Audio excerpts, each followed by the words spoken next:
According to this intelligence, China has more than 500 nuclear warheads in its arsenal as of May.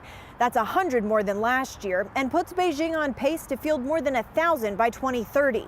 A rapid expansion that has the U.S. taking note. They're becoming a great power. They don't want to be checkmated by our nuclear forces, and they want to therefore be in our league. Michael O'Hanlon of the Brookings Institution says China still has a ways to go before its stockpile rivals that of the U.S. or Russia.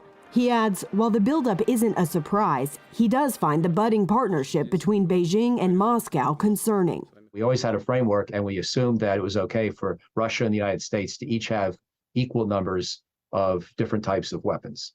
And now you have a problem, because if China comes into the equation, and China and Russia are strategic partners, and we let each of the three have the same number of weapons, now it could sort of feel like a 2-to-1, the United States getting, outmuscled or outgunned. O'Hanlon says China's military rise will likely require new arms treaties, or at least greater transparency.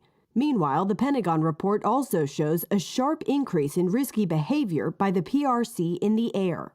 In the last 2 years, we've had as many incidents with the Chinese in the South China Sea and environment as in the previous decade. Between the fall of 2021 and fall of 2023, the DoD documented more than 180 instances of dangerous air intercepts against U.S. aircraft. One of the most recent happening at the end of October, when a Chinese fighter flew recklessly close to a U.S. bomber. And the bottom line is that, in many cases, this type of operational behavior can cause accidents, and dangerous accidents can lead to inadvertent conflict. This news comes as President Biden prepares to meet with Chinese leader Xi Jinping in California. The two are expected to announce the resumption of military communication channels, a move seen as an attempt to stabilize the relationship between the world's two largest powers and lower the risk of a military misunderstanding. Caitlin Burke, CBN News.